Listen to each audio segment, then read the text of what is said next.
It's a no-brainer to think about the things Earth hides behind its current splendor.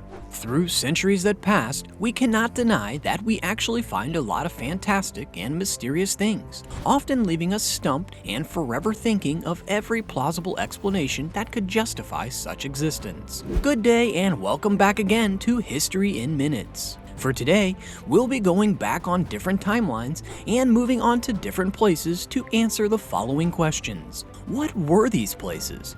What happened to it? So hold on and be ready for these 7 places that can leave you either in awe or confused.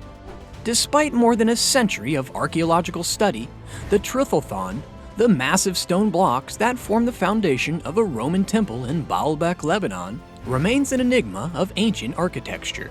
The reason behind the temple's construction and the use of such colossal stones is still uncertain.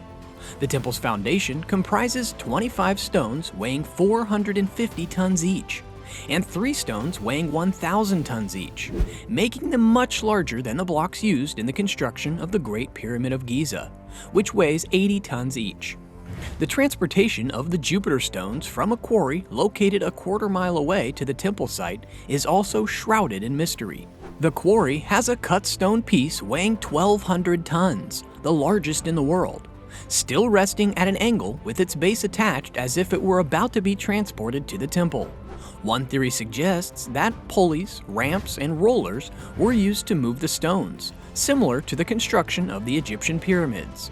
However, the temple's location on top of the hill would make this task even more challenging.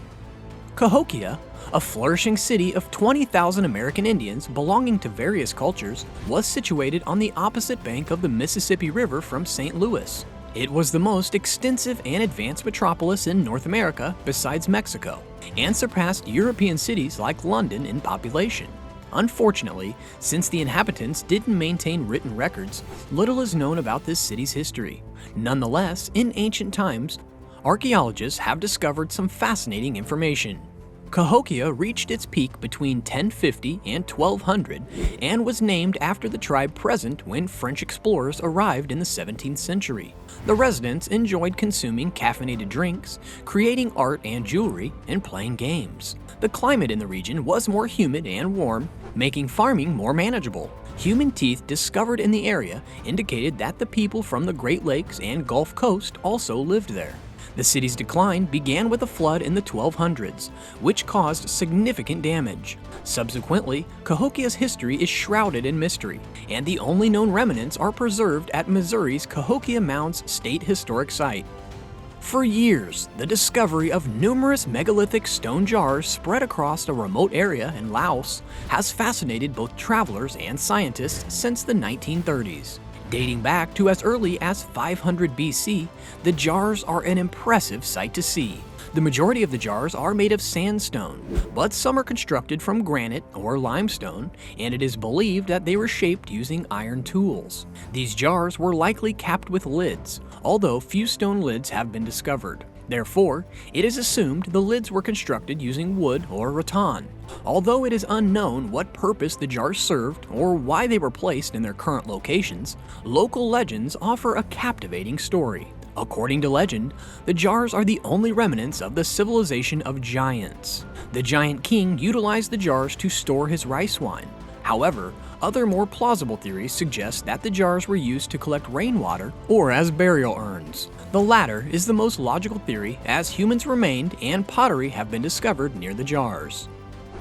A visit to Mexico City is incomplete without exploring the enigmatic Mesoamerican city of Teotihuacan, situated just 30 miles to the northeast.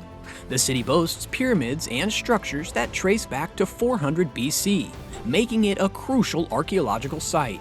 Interestingly, the city was already abandoned for several centuries when the Aztecs stumbled upon it in the 1400s, giving it the name the place where the gods were created. Despite extensive research, the question of who built the city and why remains one of Mexico's most significant mysteries. While there are no definitive answers, the architecture, design, and construction of the buildings, pyramids, and roads suggests influences from Maya, Mixtec, and Zapotec cultures. One of the most popular theories suggests that following a nearby volcanic eruption, people from various ancient cultures flooded the area and constructed the city. The idea gains further weightage from the fact that the primary road, the Avenue of the Dead, directly points towards Cerro Gordo, a sacred extinct volcano. A visit to Teotihuacan offers a glimpse into the ancient Mesoamerican civilization and their impressive architecture and engineering feats. With its vast structures, incredible pyramids, and intricate murals, Teotihuacan's marvels continue to intrigue and captivate travelers and scholars alike. Yonaguni, located in Japan's southern island chains near Taiwan, is famous for its rich marine life, including hammerhead sharks. However, in 1987, a diver made a remarkable discovery that still baffles scientists today. Hidden just below the surface of the water lies the Unagani Monument, a series of sandstone and mudstone structures that appear too distinct to be a result of natural forces. The largest of these structures measures an impressive 500 feet long, 130 feet wide, and 90 feet tall. The presence of features such as pillars, stone columns, a star-shaped platform, and a road strongly suggest that the structure is man-made. However, no one can confirm who built it or why it was built. Many people believe that this enigmatic structure could be the remains of a mythical lost city of Atlantis, a theory that has only added to the mystery surrounding the monument. The Unagani Monument continues to fascinate researchers, historians, and adventurers alike, and its discovery has only added to our understanding of the ancient civilizations that once inhabited the world. The monument's intricate design, which appears to have been intentionally created, challenges our preconceived notions about what ancient people were capable of. Göbekli Tepe, located in Turkey, is an archaeological site that has the potential to change how historians and archaeologists understand human history. It changes assumptions about hunter-gatherers and the transition to farming and raising livestock. Unlike other ruins on this list, there is no doubt that this one is man-made. The site was discovered in 1963 during a survey conducted by Istanbul University and the University of Chicago, but it was initially written off as a medieval burial ground. In 1994, Klaus Schmidt found the survey information on Göbekli Tepe and decided to investigate further. Upon arriving at the mound, he recognized that the limestone rocks and slabs had the potential to be more than just gravestones, but rather T-shaped pillars. Excavation began the following year, and the team soon discovered the massive pillars buried beneath the surface. The site was created by placing a ring of 7-ton stone pillars on the ground, covering it with dirt, and placing another ring of stone pillars on top of the dirt, continuing to create a gently sloping mound. The ruins date back 11,000 years, a time when the region was only known to have hunter-gatherers. This challenges the notion that only settled people had the manpower and skill to create large structures. Interestingly, it was just a few centuries after the construction of Göbekli Tepe that there is evidence of farming and domestication of grain and animals. Some believe that the need to create the structure prompted the hunter-gatherers to settle down. Nan Madol, located in Micronesia, is an ancient city that sits atop a coral reef, making it the only known ancient city constructed on such foundations. The city's construction remains a mystery, as it is unknown how the builders were able to construct it, what tools they used, where they acquired the stone, or how they managed to lift the columns used to construct the walls. Construction on Nan Madol began in the 8th or 9th century, with the megalithic architecture commencing in 1200 CE.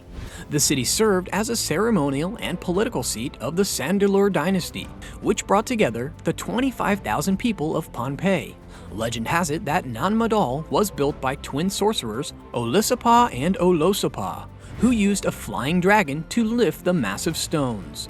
The royal mortuary Nandoas contain a single cornerstone that weighs an estimated 50 tons. While all the stones transported to the site are estimated to weigh 750,000 metric tons. It's an impressive feat, considering that the builders had no pulleys, levers, or metal. The city was constructed in stages over 4 centuries, and despite its population of only 25,000 people, roughly 1,850 tons of rock would need to be moved and placed each year. The construction of the site is a monumental undertaking that remains unexplained. Nanmadol was built to house only 500 to 1,000 people, mainly the nobility and ruling chiefs. Commoners who couldn't be trusted were forced to live in the city to keep them under close observation. The people of Nanmadol had no access to fresh water or food, as everything had to be brought in by boat. Although the city was abandoned in the 17th century, it was still used for religious ceremonies until the late 19th century. There are many reasons for what these places are today, but one thing is certain: they were there before, and evidence proves it. As these places raise more questions, we hope to find more answers. That's it for today's video. Don't forget to like and subscribe for more contents worth your every minute.